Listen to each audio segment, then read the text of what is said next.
الله الذي جعل الشمس والقمر بحسبان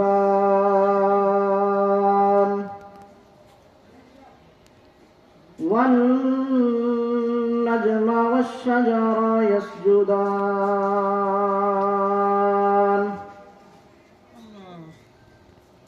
وفضل زمانا على زمان.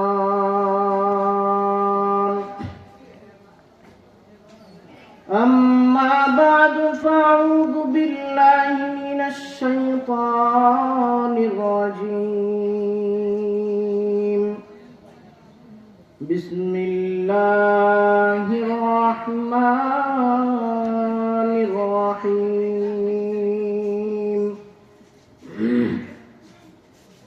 يا أيها المدثر قم فأنذر وربك فكبر وثيابك فطهر. يا أيها الحاذرون. فقال الله تعالى بسم الله الرحمن الرحيم. قل هو الله أحد الله الصمد لم يلد ولم يولد ولم يكن له كفوا أحد. آمنت بالله صدق الله مولانا العظيم وصدق رسوله النبي الكريم ونحن على ذلك لمن الشاهدين والشاكرين والحمد لله رب العالمين.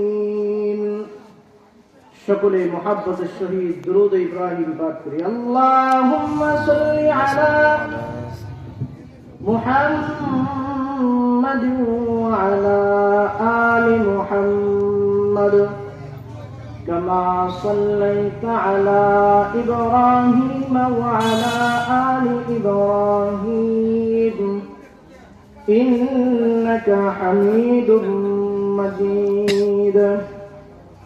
اللهم بارك على محمد وعلى آل محمد كما باركت على إبراهيم وعلى آل إبراهيم إنك حميد مجيد. بلغ العلا بكماله كشف الضجى بجماله حسنت جميع خصاله صلوا عليه وآله. إلهي दिखा दे हमें दिखा दे हमें प्यारे मदीना बलगल उला बिकमालिही कशफ الضجى بجماله حسنت جميع خصاله صلوا عليه وآله. নবী মায়া ভুলে মানুষ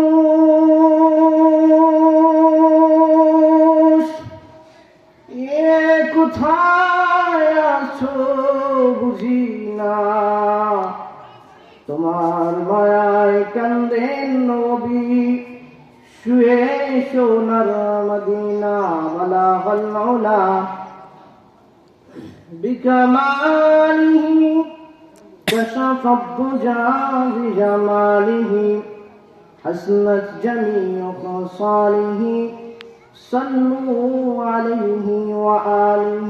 لا إله إلا الله لا إله إلا الله لا إله إلا الله لا إله إلا الله لا إله إلا الله لا إله إلا الله لا إله إلا ইল্লাল্লাহু মুহাম্মাদুর রাসূলুল্লাহ সাল্লাল্লাহু আলাইহি ওয়াসাল্লাম। চরকাশিপাড়া মাদ্রাসুল উলুম কওমি মাদ্রাসা ও এতিমখানার উদ্যোগে বাৎসরিক ওয়াজ ও দোয়ার মাহফিলের সম্মানিত সভাপতি, প্রধান অতিথি, বিশেষ অতিথি, আমার সামনে উপবিষ্ট ধর্মপ্রাণ মুসলমান ভাইয়েরা, যুবক ভাইয়েরা, বৃদ্ধ বাবারা, আল্লাহ তাআলা আমাদেরকে আজকের এই মজলিসে আসার বসার তৌফিক দান করেছেন। এজন্য সকলে ওই মহান রব্বুল আলামিনের দরবারে শুকরিয়া আদান একবার শুকরিয়া আদায় করি। আলহামদুলিল্লাহ, আলহামদুলিল্লাহ। আল্লাহ তাআলা তাহার কাজ করার জন্য তৌফিক সকলকে দেয় না, তার রাস্তায় তার কাজগুলো করার মতো অল্প সংখ্যক মানুষকেই দেয়। এজন্য আল্লাহ তাআলা আমাদেরকে এই মজলিসটা আল্লাহ নবী সাল্লাল্লাহু আলাইহি ওয়াসাল্লামের হাদিসের ভাষ্য অনুযায়ী এটা জান্নাতের বাগান, জান্নাতি মজলিস। এই মজলিস পৃথিবীর মধ্যে সবচাইতে দামি মজলিস। এই মজলিসে দামি মানুষরাই আসে, ঠিক না? ঠিক। দামি মানুষ কারা? আমরা মনে করি যে পৃথিবীর মধ্যে যারা কোটি টাকার মালিক, এলাকার মেম্বার, চেয়ারম্যান, এরা দামি। এটা দুনিয়ার বাহ্যিক অনুযায়ী, কিন্তু মহান রব্বুল আলামিনের কাছে, আল্লাহ তাআলার কাছে সবচাইতে দামি ওই ব্যক্তি যে আল্লাহ তাআলার সবচাইতে প্রিয়, যে আল্লাহ তাআলাকে বেশি পেয়েছে, সে আল্লাহর কাছে সবচাইতে বেশি দামি। এই জন্য যে আল্লাহর কাজগুলো বেশি বেশি করে, সে আল্লাহ তাআলার কাছে দামি। এই জন্য আমরা আল্লাহ তাআলার কাজে আমাদেরকে আল্লাহ তৌফিক দিয়েছেন আসান, এই জন্য আল্লাহ আমাদেরকে দামি হিসাবে কবুল করেছেন। সুবহানাল্লাহ। আমি পবিত্র কালামুল্লাহ শরীফের 2টা সূরা থেকে একটা সূরা সম্পূর্ণ আয়াত তেলাওয়াত করেছি এবং আরেকটি সূরা শুরুর দিকটা কয়েকটি আয়াত তেলাওয়াত করেছি। যদি আল্লাহ তৌফিক দেয়, আমি আপনাদেরকে ওই আয়াতটুকু দিয়ে কিছুক্ষণ আলোচনা করব। আল্লাহ তাআলা তৌফিক দান করুক, আমিন। তো আমরা যারা আছি মুমিন মুসলমান, সকলের কাছে সকলে এক বাক্যে একসাথে একজনকে বিশ্বাস করি, তিনি ছাড়া পৃথিবীতে, এই পৃথিবী, এই জগৎ, এই আসমান জমিন, সমস্ত কিছু যিনি সৃষ্টি করেছেন তিনি কে? আল্লাহ। জোরে বলেন আল্লাহ। আল্লাহ। আল্লাহ এই পৃথিবী, এই আসমান, এই জমিন, আমাদেরকে সমস্ত মাখলুকাত, সমস্ত কিছু সৃষ্টি একমাত্র আল্লাহ তাআলা করেছেন। তো এই আল্লাহ তাআলা যিনি আমাদেরকে সৃষ্টি করেছেন, তিনি কত বড়, তাকে, তিনি যে আল্লাহ আমাদেরকে সৃষ্টি করেছেন, তিনি কেমন, তিনি কত বড়, তাকে আমরা কিভাবে পাবো?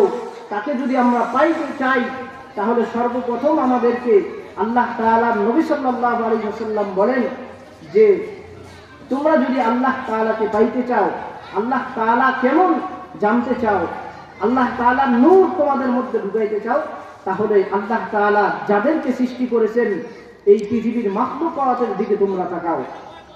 তো মাখলুকাতের দিকে যদি তুমি তাকাও, আল্লাহ তাআলা যে নিয়ামত দিয়েছেন, মানুষ, মাখলুকাত, বিভিন্ন প্রাণী সৃষ্টি করেছেন, এগুলোর দিকে যদি তোমরা তাকাও, তাহলে তোমরা রব আল্লাহ তাআলা কেমন, কত বড়, এটার পরিচয় পেয়ে যাবে। সুবহানাল্লাহ। এই জন্য আমাদেরকে আল্লাহ তাআলা এক, এটা অবিশ্বাস করার মতো কেউ নাই। এটা অবিশ্বাস যে করবে, সে ঈমানদার কখনো থাকবে না, সে বেঈমান হয়ে যাবে, ঠিক না? আল্লাহ তাআলা এক। আল্লাহ তাআলা নবী করিম সাল্লাল্লাহু আলাইহি ওয়াসাল্লাম কাফিরদেরকে দাওয়াত দিত যে আল্লাহ তাআলা এক, আল্লাহর দিকে আসো। তো কাফিররা তো বিভিন্ন মূর্তির পূজা করত, বিভিন্ন কিছুর পূজা করত, নিজেরা বানাইয়া পূজা করত, কেউ গাছের পূজা করত, অনেকে আবার বাছুরের পূজা করত। তো কাফিররা নবীজিকে প্রশ্ন করত যে হে মুহাম্মদ, তুমি যে রবের ইবাদত করো, সে কেমন, সে কয়জন তোমার সেই রব? তো আল্লাহ তাআলা যখন কাফিররা এরকম প্রশ্ন করত, তখন আল্লাহ তাআলা এই সূরাতুল ইখলাস, কুল ফল্লাহ সূরা, যেটাকে আমরা চিনি, এই সূরাটাকে নাযিল করলেন। আল্লাহ তাআলা বলেন কুল হুয়াল্লাহু আহাদ, কুল, হে নবী আপনি বলে দিন, আল্লাহু আহাদ, আল্লাহ এক। আল্লাহ তাআলা এক, অদ্বিতীয়, তার সমকক্ষ কেউ নাই। আল্লাহ তাআলা এক, এই শব্দ, এই একের মধ্যে এক তো এক, তার সমকক্ষ কোন দিক দিয়া যোগ্যতা বলেন, শক্তি বলেন, বুদ্ধি বলেন, যা বলেন না কেন, তার সমকক্ষ দ্বিতীয় কোনো ব্যক্তি নাই। নাই। দ্বিতীয় কোনো ব্যক্তি নাই, দ্বিতীয় কেউ নাই। যদি কেউ মনে করে দ্বিতীয় কেউ আছে, তার ঈমান থাকবে না।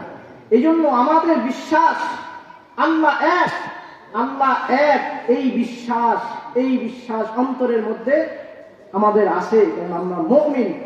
যদি কেউ আল্লাহর সাথে কাউকে শরীক করে, সে বেঈমান হয়ে যায়। তো কিছুদিন আগে আমাদের একজন আছে, ইনি বলছিল যে আল্লাহ যদি আরেকজন আল্লাহ হইতো তাহলে তো ভালোই হইতো, নাউজুবিল্লাহ মিন যালিক। তিনি আল্লাহকে নিয়ে একটু ব্যঙ্গাত্মক ভাবে কথা বলছিলেন। আল্লাহ যদি আল্লাহ হইতো তাহলে তো কথা একটু ভালোই জমতো। আল্লাহর সাথে যদি আরেকজন আল্লাহ থাকতো, এই আসমান, এই জমিন, এই পৃথিবী কিছুই থাকতো না, সব ধ্বংস হয়ে যাইতো। আল্লাহ এক, এটাকে অবিশ্বাস করার মতো শক্তি পৃথিবীর মধ্যে কাউ নাই। আল্লাহ কত বড় জানেন? এটা জানতে হলে আমাদেরকে জানতে হবে আল্লাহ সৃষ্টি, আল্লাহ তাআলা যাদেরকে সৃষ্টি করেছেন তারা কত বড়। আল্লাহ তাআলা, নবী করিম সাল্লাল্লাহু আলাইহি ওয়াসাল্লাম বলে যে আল্লাহ তাআলা কত বড় যদি তোমরা জানো, তাহলে আল্লাহ সৃষ্টি সম্পর্কে শোনো। হযরত জিবরাইল আলাইহিস সালাম পয়গম্বর নবী সাল্লাল্লাহু আলাইহি ওয়াসাল্লামের কাছে প্রতিনিয়ত ওহী নিয়ে আসতো। আল্লাহ নবী সরকার আলম পয়গম্বর, আল্লাহ নবীর সামনে জিবরাইল আলাইহিস সালাম ওহী নিয়ে আসছে। একজন সাহাবীর রূপ ধারণ করে আল্লাহ নবীর সামনে এসে বসছে জিবরাইল আলাইহিস সালাম। আল্লাহ নবী সাল্লাল্লাহু আলাইহি ওয়াসাল্লাম জিবরাইল আলাইহিস সালামকে বলে, ভাই জিবরাইল, তুমি তো আমার কাছে অনেকবার আসছো, বিভিন্ন সাহাবী, বিভিন্ন ব্যক্তির রূপ ধারণ করে আমার কাছে আসছো। তো জিবরাইল, তোমার যে আল্লাহ একটা প্রকৃত একটা রূপ দিয়েছেন, ওই রূপটা আমাকে একটু দেখাও। জিবরাইল আলাইহিস সালাম বলে, আল্লাহ যে আমার একটা রূপ দিয়েছেন, আমাকে যে একটা গঠন দিয়েছেন, এই গঠন যদি আমি এখানে প্রকাশ করি, এই ঘরের মধ্যে আসবে না। অতএব হে আল্লাহ রাসূল, আপনি বায়না করেছেন আমার আসল রূপ দেখবেন, আমাকে আল্লাহ কত শক্তিশালী করে কত বড় বানিয়েছেন এটা দেখবেন। তাহলে অন্য একদিন, যে কোনো একদিন খোলা ময়দানের মধ্যে আমি আপনাকে দেখাবো আল্লাহ আমাকে কত বড় বানিয়েছেন। সুবহানাল্লাহ। একদিন নবী করিম সাল্লাল্লাহু আলাইহি ওয়াসাল্লাম, সৌদি আরব তো মরুভূমি, এখন তো ওই মরুভূমির মধ্যে বিভিন্ন বিল্ডিং দিয়া পুরো চেঞ্জ, কিন্তু তখন তো এত বিল্ডিং ছিল না। আল্লাহ নবী সাল্লাল্লাহু আলাইহি ওয়াসাল্লাম এক মদিনা থেকে এক অঞ্চল অনেক দূরে, তো নবী করিম সাল্লাল্লাহু আলাইহি ওয়াসাল্লাম হাইটা যাইতেছে যে তাদেরকে দ্বীনের দাওয়াত দিবে। তো নবী করিম সাল্লাল্লাহু আলাইহি ওয়াসাল্লাম যাইতেছে, হঠাৎ জিবরাইল আলাইহিস সালাম সামনে এসে হাজির। আসসালাতু ওয়াসসালামু আলাইকা ইয়া রাসূলুল্লাহ, হে আল্লাহর রাসূল আমি আসছি। তো জিবরাইল আলাইহিস সালামকে আল্লাহ নবী প্রশ্ন করলেন, হে জিবরাইল, কি জন্য আসছো, কি ওহী নিয়ে আসছো?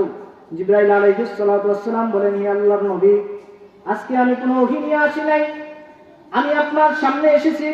আপনি একদিন বায়না করেছিলেন যে আমাকে আল্লাহ কত বড় বানিয়েছেন, আমার রূপ, আমার দেহটা আপনি দেখবেন। আমি আজকে আসছি আপনাকে আমার এই দেহটা দেখানোর জন্য। আল্লাহর নবী বলল, তো ভাই জিবরাইল দেখাও দেখি আল্লাহ তোমার কত বড় বানাইছেন। এই কথা বলা মাত্র জিবরাইল আলাইহিস সালাম তার যত পাখা দিয়েছিলেন, যত শরীরের গঠন সব ছাইরা দিয়েছে। নবী করিম সাল্লাল্লাহু আলাইহি ওয়াসাল্লাম তাকায়া দেখে জিবরাইল আলাইহিস সালামের পা জমিনে, মাথা আল্লাহর আরশের কাছাকাছি। সুবহানাল্লাহ। আল্লাহ নবী সাল্লাল্লাহু আলাইহি ওয়াসাল্লাম জিবরাইল আলাইহিস সালামকে দেখে বলে, ভাই জিবরাইল, তোমাকে আল্লাহ এত বড় করে বানিয়েছেন, এত শক্তিশালী করে বানিয়েছেন, এত বড় তোমারে বানাইছেন আল্লাহ, না জানি আরো কত প্রাণী কত বড় বানাইছে। মুহাম্মদ আরবি সাল্লাল্লাহু আলাইহি ওয়াসাল্লাম জিবরাইল আলাইহিস সালামকে দেখে একটু আশ্চর্য হয়ে গেল, আল্লাহ তোমার এত বড় করে বানাইছেন। তো জিবরাইল আলাইহিস সালাম বললেন, হে নবী, আমাকে আল্লাহ এত বড় বানাইছেন, আপনি আমার যে পাখাগুলো দেখছেন, এই পাখার মধ্যে সবচেয়ে ছোট একটা পাখা, আমি এই একটা ছোট পাখা দিয়া হযরত লূত আলাইহিস সালামের ঘটনা হয়তো জানেন, তার সম্প্রদায়রা জিনার মধ্যে, ছেলে ছেলে মেয়ে মেয়ে জিনার মধ্যে লিপ্ত ছিল। নাউজুবিল্লাহ মিন যালিক। বর্তমানে যারা এই যে সমকামিতা চায়, যে ছেলে ছেলের সাথে মেয়ে মেয়ের সাথে জিনা করে লিপ্ত থাকবে, নাউজুবিল্লাহ মিন যালিক, এটা মারাত্মক, এত জঘন্যতম গুনাহ। এই লূত আলাইহিস সালামের বংশধর তারা এরকম ছেলে ছেলে মেয়ে মেয়ে জিনা করত। তো আল্লাহ তাআলা লূত আলাইহিস সালামের পুরা জাতিটাকে উপরে উঠাইয়া নিচে মাটির সাথে দাবায়া দিয়েছিলেন। তো জিবরাইল আলাইহিস সালাম বলেন যে আমাকে যে আল্লাহ ছোট একটা পাখা দিয়েছেন, এই ছোট একটা পাখা দিয়া যখন হযরত লূত আলাইহিস সালামের সম্প্রদায়কে মাটি থেকে নিয়ে আসমানে উঠাইছে, তাদের চিৎকার, তাদের হাওমাও, তারা যেইভাবে কান্নাকাটি করছে, আসমানের ফেরেশতারা আশ্চর্য হয়ে গেছে যে আল্লাহ এত মানুষগুলা কিভাবে উঠাইয়া উপরে নিয়ে আসছে। আমি হে আল্লাহ রসুল এইভাবে উঠাইয়া এইভাবে তাদেরকে মাটির সাথে দাবাইয়া দিয়েছি, সামান্য মাত্র ছোট একটা পাখা দিয়া। সুবহানাল্লাহ। তে আল্লাহ রসুল, আমার শক্তি আল্লাহ এত দিয়েছেন। তখন আল্লাহ নবী বলল যে ভাই জিবরাইল, তোমাকে আল্লাহ এত শক্তিশালী বানিয়েছেন, এত শক্তিশালী বানিয়েছেন, এত শক্তি তোমাকে দিয়েছেন। জিবরাইল আলাইহিস সালাম বললেন, হে আল্লাহ রসুল, আমাকে আল্লাহ কতটুকু শক্তি দিয়েছেন, তার চাইতে বেশি শক্তি আল্লাহ তাআলা আমার আরেক ভাই, আরেক ফেরেশতা হযরত ইসরাফিল আলাইহিস সালামকে দিয়েছেন। তার শক্তি, আল্লাহ নবী তাকে আল্লাহ এত শক্তিশালী করে বানিয়েছেন, তার একটা আল্লাহ তাআলা একটা পাওয়ার দিয়েছেন, তার একটা ফু, তিনি কিয়ামতের পূর্বে সিংহায় একটা ফু দিবে। জিবরাইল আলাইহিস সালাম আল্লাহ নবীকে বলতেছে যে তিনি সিংহায় একটা ফু দিবে, কিয়ামত যখন সংগঠিত হবে। আল্লাহ তাকে ওই কাজের জন্য নিযুক্ত করে রাখছে, দাঁড়ায় আছে। যখন আল্লাহ অর্ডার দিবে যে হে ইসরাফিল, তুমি সিংহায় ফুঁক দাও, কিয়ামত কায়েম হয়ে যাবে, যখন আল্লাহ এই অর্ডার দিবে, সেই অর্ডারের অপেক্ষায় সিংহা নিয়ে দাঁড়ায় আছে, সে একটা ফু দিবে।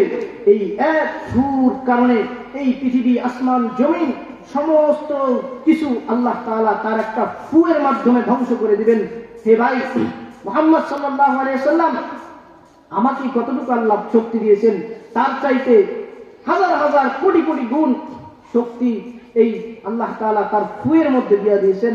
তো আল্লাহ তাআলা যখন হযরতে ইসরাফিল আলাইহিস সালামকে বলবেন যে ইসরাফিল, তুমি সিংহায় ফুঁক দাও, যখন সিংহায় ইসরাফিল আলাইহিস সালাম ফুঁক দিবে, তার ফুয়ের আওয়াজ এত প্রকট হবে, এত হবে যে আমরা যে পাহাড়গুলো দেখি, পাহাড়গুলো দেখেন না কি উঁচা, গেছেন বান্দরবান, চট্টগ্রাম, এটি তো কমই, বিভিন্ন জায়গায় বিভিন্ন বড় বড় উঁচা উঁচা পাহাড় আছে। তো আল্লাহ নবী সাল্লাল্লাহু আলাইহি ওয়াসাল্লামকে বলতেছে, জিবরাইল আলাইহিস সালাম, ইসরাফিল আলাইহিস সালাম যখন সিংহায় ফুঁক দিবে, এই যে যত পাহাড়, যত পর্বত, যত যা আছে সমস্ত কিছু তুলার মতো উড়তে থাকবে, তুলার মতো। এই যে অনেক সময় দেখবেন যে শিমুল গাছ আছে না, শিমুল গাছের তুলা যখন হয়, তুলা দেখবেন বাতাসে উড়তে থাকে। তো ওই রকম করে করে পাহাড় পর্বত সমস্ত কিছু তুলার মতো উঠতে থাকবে। এই পৃথিবীতে যখন আল্লাহ ধ্বংস চাইবে, আসমান উপর থেকে ভাঙ্গা নিচে জমিনে পড়ে যাইবে, সমস্ত কিছু ভাঙ্গা এই যে জমিনটা, এখানে আল্লাহ তাআলা বিচারের হাসর মিজান, এই জমিনে আল্লাহ তাআলা করবেন। এই আসমান ভেঙে এই জমিনটাকে আল্লাহ তাআলা তামায় পরিণত করে দিবে। আল্লাহ তাআলা যত মানুষ পৃথিবীতে এসেছিলেন, যত মানুষ পৃথিবীতে এসেছেন, চলে গিয়েছেন, সমস্ত মানুষকে আল্লাহ তাআলা আবার জীবিত করবে। সকলে আল্লাহ তাআলার সামনে হাজির হয়ে যাবে, সকলে আল্লাহ তাআলার সামনে হাজির হয়ে যাবে। ওই দিন আল্লাহ তাআলার ফয়সালা হবে, কিয়ামতের দিন, ওই দিন বিচার হবে, কে জান্নাতি কে জাহান্নামী, ওই দিন বিচার হবে। আল্লাহ তাআলা, আমরা দুনিয়াতে ন্যূন থেকে ন্যূন, সামান্য থেকে সামান্য যে কাজটা করেছি, গোপনে করি, যেভাবেই করি, সমস্ত কিছু সমস্ত মানুষের সামনে আল্লাহ তাআলা প্রকাশ করে দিবে। ওই দিনটা এত ভয়ানক হবে, ওই দিনটা এত ভয়ানক হবে। সমস্ত নবী, সমস্ত পয়গম্বর আল্লাহ তাআলার কাছে মাফ চাইতে থাকবে, নফসি নফসি, হে আল্লাহ আমার কি হবে, আমার কি হবে। হযরত আদম আলাইহিস সালাম এই জিরা মাটির সাথে দিয়া আল্লাহর কাছে এইভাবে হাত তুলে তুলে বলবে, ইয়া আল্লাহ, ইয়া নফসি, ইয়া নফসি, হে আল্লাহ আমার কি হবে? হযরত নূহ আলাইহিস সালাতু ওয়াস সালাম আসমানের দিকে তাকায় বলবে নফসি নফসি। আদম থেকে শুরু করে ঈসা, মূসা, যত পয়গম্বর, সমস্ত নবী রাসূলরা ওই দিন আল্লাহ তাআলা এত ভয়ানক করবে, সমস্ত নবীরা পর্যন্ত নফসি নফসি বলবে, সমস্ত মানুষ পাগলের মতো ছুটাছুটি করবে। হায় আল্লাহ, আজকে আমাদের কি হবে? আজকে আমাদের কি হবে? কিন্তু মুহাম্মদ আরবি সাল্লাল্লাহু আলাইহি ওয়াসাল্লাম তিনি জাহান্নামের এক এক গেটে যায় সিজদা দিয়া। আল্লাহ ওই দিন আমাদের নবী সাল্লাল্লাহু আলাইহি ওয়াসাল্লাম সিজদা দিয়া দিয়া আল্লাহকে বলবে রব্বি হাবলি উম্মতি, হে আল্লাহ আমার উম্মতের কি হবে? সুবহানাল্লাহ।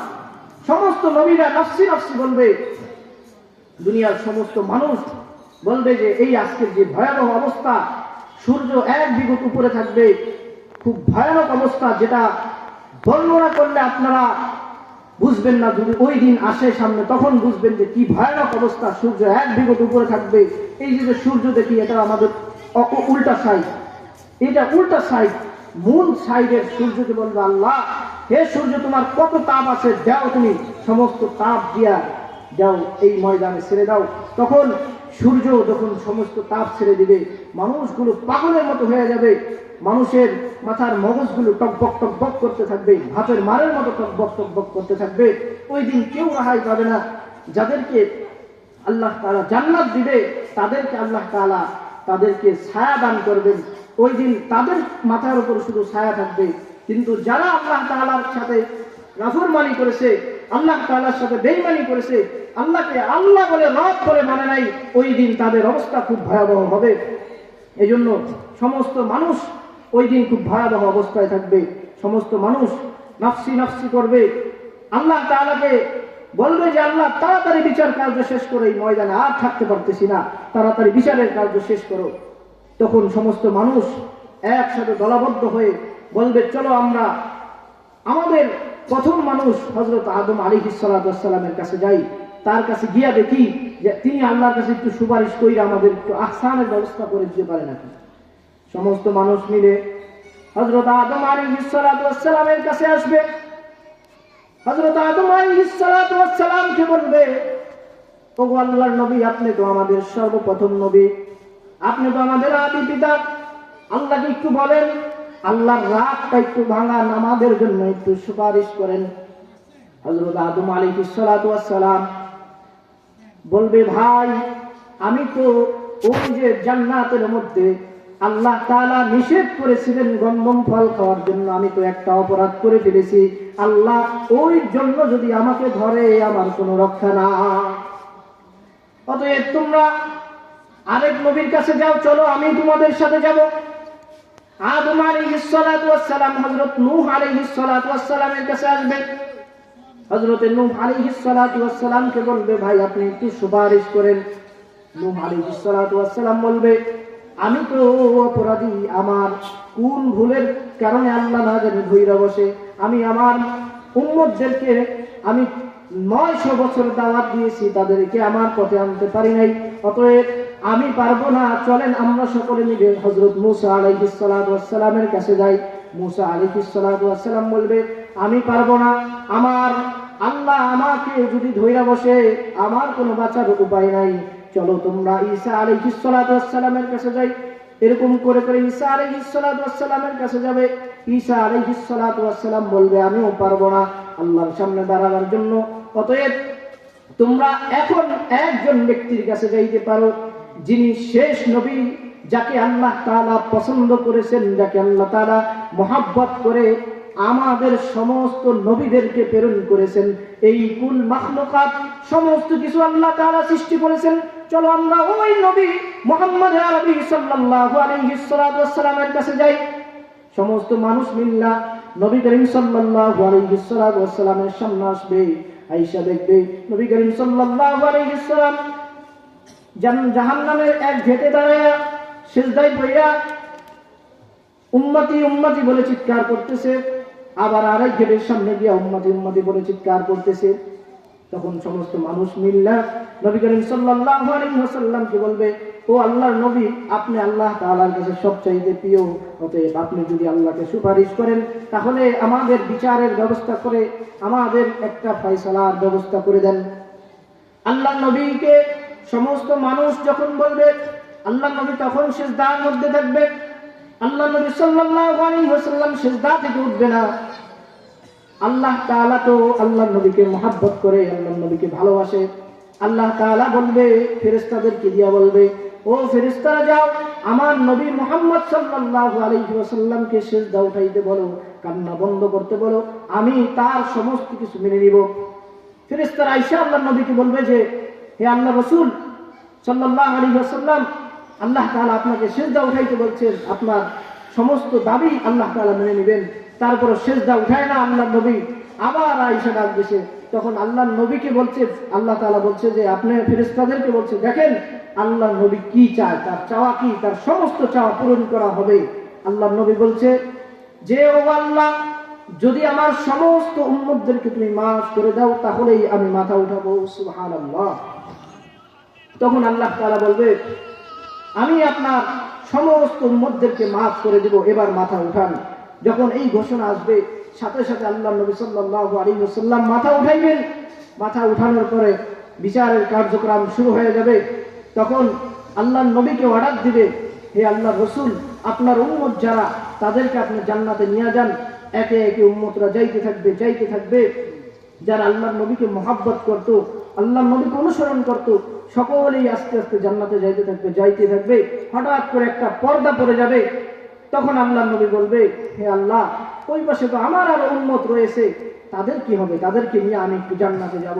তখন আল্লাহ তাআলা বলবে যে, ওই পাশে যারা আছে তারা আপনাকে কষ্ট দিয়েছে। ওই পাশে ওই পর্দার অপোজিট সাইডে আবু জাহেল, উতবা, সাইবার মতো যত নাফরমান আছে পৃথিবীর মধ্যে, সমস্ত নাফরমান ওই পর্দার ওই সাইডে থাকবে। বলবে যে তারা আপনাকে দুনিয়াতে কষ্ট দিয়েছে, তারা আপনাকে কষ্ট দিয়েছে, তারা আপনাকে মানে নাই, আমি আল্লাহকে রব বলে মানে নাই তাদের, সুতরাং তাদের ব্যাপারে আপনার কোনো সুপারিশ হবে না। তাদের ফয়সালা জাহান্নাম, যেই জাহান্নাম, ইন্না জাহান্নামা কানাত মিরসাদা লিত-তাগীনা মাআবা লাবিসিনা ফিহা আহকাবা ওয়াসিকাল্লাযীনা কাফারু ইলা জাহান্নামা যুমারা। যেই জাহান্নাম এত ভয়ানক, জাহান্নামের ব্যাপারে আল্লাহ তাআলা বলছে অত্যাধিক ভয়ানক। নবী করিম সাল্লাল্লাহু আলাইহি ওয়াসাল্লাম যখন মেরাজে গিয়েছেন তখন তাকে জান্নাত জাহান্নাম ঘুরায় ঘুরায় দেখাইছেন। তখন তিনি দেখছেন জাহান্নামের মধ্যে কি পরিমাণ আযাব হয়। অতএব মাওলানা বলেন, মুহাদ্দিস বলেন, সাধারণ মানুষ বলেন, যাদের কি বলেন না কেন, আমরা কেউ পার পাবো না, আমাদের পার পাওয়ার কোনো অপশন নাই। অতএব যদি আমরা দিলের মধ্যে ফিট করাইতে পারি আমাদের রব আল্লাহ এক, দ্বিতীয় কেউ নাই, তাহলেই আমরা জান্নাতে যাইতে পারবো। এবং নবী করিম সাল্লাল্লাহু আলাইহি ওয়াসাল্লামকে মেনে তার আদর্শগুলো যারা ধারণ করবে, তাদের নবী করিম সাল্লাল্লাহু আলাইহি ওয়াসাল্লামের সুন্নাহ অনুযায়ী যারা চলবে, তাদেরকে আল্লাহ তাআলা জান্নাতের সুমহান বাণী দিয়ে দিয়েছেন। জান্নাত তাদেরকে দিবে। জান্নাত আল্লাহ তাআলা বিভিন্ন ভাবে বর্ণনা করেছেন যে জান্নাত তোমরা জীবনে কল্পনাও করতে পারবে না, এত সুন্দর করে আমি বানিয়েছি। আজকে আমরা সামান্য দুনিয়ার জন্য সব শেষ করে দিতেছি, নিজে কোনো কিছু বাঁচতেছি না, হালাল হারাম কোনো কিছু বাঁচতেছি না, ভাবতেছি দুনিয়াতে চিরজীবন থেকে যাব। না ভাই, এই দুনিয়াতে আমরা কেউ চিরস্থায়ী থাকবো না, কেউ চিরজীবন থাকবো না। আমরা যেই ঘরে বসবাস করি, আমাদের এই ঘরে আমার বাবারা ছিল, দাদারা ছিল, দাদার বাপেরা ছিল, আজকে তারা কোথায়? অতএব আমাদেরকে ওই লাইনে চলে যেতে হবে। এই জন্য আমাদেরকে কবর যাওয়ার আগে পরিবর্তন হতে হবে। এক আল্লাহকে যেহেতু রব বলে ঘোষণা দিয়ে দিয়েছি, বিশ্বাস করে নিয়েছি, ওই এক আল্লাহ যেভাবে আমাদেরকে চলতে বলেছেন ওইভাবেই আমরা চলবো।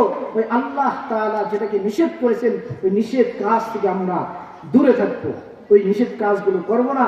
আল্লাহ তাআলা যেটা আদেশ করেছেন, নামাজকে আল্লাহ তাআলা ফরজ করে দিয়েছেন, নামাজ আমরা কখনো ছাড়বো না। চাই কিছু হয়ে যাক, নামাজ ছাড়বো না। আজকে আমরা দেখা যাইতেছে নামাজের মধ্যে গাফলতি দিতেছি। আজান হচ্ছে, আগে দেখতাম আজানের আগে তো চায়ের দোকানে টিভি ছিল না, এখন না হয় টিভি হয়েছে। তো একটা সময় ছিল টিভিও ছিল, আজান হওয়ার সাথে সাথে টিভি বন্ধ। এখন দেখা যায় আজান হচ্ছে, বিয়া বাড়ির গানও বাজে, আজান হয়, দোকানের টিভির মধ্যে নর্তকীর নাচানাচিও চলে। অতএব আমাদেরকে পরিবর্তন হতে হবে আল্লাহর জন্য। যেহেতু এক আল্লাহকে আল্লাহ বলে স্বীকার করে নিয়েছি, আমাদের পরিবর্তন হতে হবে। পরিবর্তন হওয়া ছাড়া কোনো উপায় নাই। কিয়ামত অবশ্যই আসবে, কিয়ামতের দিন আমাদের সকলের ধরা খাইতে হবে। অতএব আমরা সকলেই নিজেদেরকে পরিবর্তন করি, আমরা নিজেদেরকে আল্লাহমুখী করে নেই, আল্লাহমুখী করে নেই। আল্লাহ তাআলা বেশি বেশি করে তাহাজ্জুদের নামাজ পড়ব, জিকির আজগার করব, তাসবিহ তাহলিল করব। তাহলে আল্লাহ তাআলা এই জামানায় আল্লাহওয়ালা হওয়ার জন্য অত কিছু দরকার হয় না। কেউ যদি মিথ্যা কথা ছেড়ে দেয়, 5 ওয়াক্ত নামাজ পড়ে, তাহাজ্জুদের নামাজ পড়ে, ঈমানটাকে মজবুত করে ধরে রাখে, কারো হক নষ্ট না করে, কাউকে কষ্ট না দেয়, তাহলে তার জন্য এই জামানায় আল্লাহওয়ালা হওয়াই যথেষ্ট। এই জন্য আমাদেরকে আল্লাহওয়ালা হইতে হবে, মাওলানা মুহাদ্দিস হওয়া লাগবে এরকম বিষয় না। আমাদেরকে পরিবর্তন, আমরা যেহেতু আল্লাহকে বিশ্বাস করি, পরিবর্তন আমাদের নিজেদেরই হইতে হবে। অনেক মুরব্বী বাবারা আছে, শেষ সময় এসে গেছে, শেষ সময়। অনেকে আমাদের বাংলা ভাষায় বলে যে এক পা কবরে গেছে, দেখো এবার কি করে, ঠিক না? শেষ সময় চলে আসছে, এই সময় আমরা আল্লাহকে ঠিক মতো ডাকি না। যুবক ভাইদের কথা তো নাই বললাম, শেষ সময় এসে গেছে, দাড়ি পাইকে গেছে, শেষ সার্টিফিকেট, দাড়ি পাকা মানে মৃত্যুর সার্টিফিকেট শুরু হয়ে গেছে, যে কোনো মুহূর্তে ডাক আইসা করবে। এই জন্য বুড়া বাবারা, যুবক ভাইয়েরা, পর্দার আড়ালের মারা, আজকে আমাদের সমাজের মা বোনেরা খুব উশৃঙ্খল, খুব উশৃঙ্খল। এই সমাজ নষ্টর পিছনে আমাদের সমাজের মা এরাই দায়ী। অতএব আমাদের সমাজের মা বাবা সকলকে পরিবর্তন হতে হবে, আমাদের সকলকে পরিবর্তন হতে হবে। এক আল্লাহকে যেহেতু বিশ্বাস করি, এক আল্লাহর পথ অনুসরণ করে চলতে হবে। আল্লাহ তাআলা আমাদের সকলকে তৌফিক দান করুক। যা কিছু বললাম, যতটুকু আলোচনা করলাম, আগে আমাকে আমল করার তৌফিক দান করুক, তারপর আপনাদের সকলকে আমল করার তৌফিক দান করুক। এই মাদ্রাসাকে কবুল করুক, এই মাদ্রাসাকে আল্লাহ তাআলা পুনরায় আবার আল্লাহ তাআলা সুন্দর করে বাগান ফুটিয়ে দিক। আল্লাহ তাআলা তৌফিক দান করুক। আমিন। ওয়া আখির দাওয়ানা আলহামদুলিল্লাহি রাব্বিল আলামিন। আসসালামু আলাইকুম ওয়া রাহমাতুল্লাহি ওয়া বারাকাতুহু।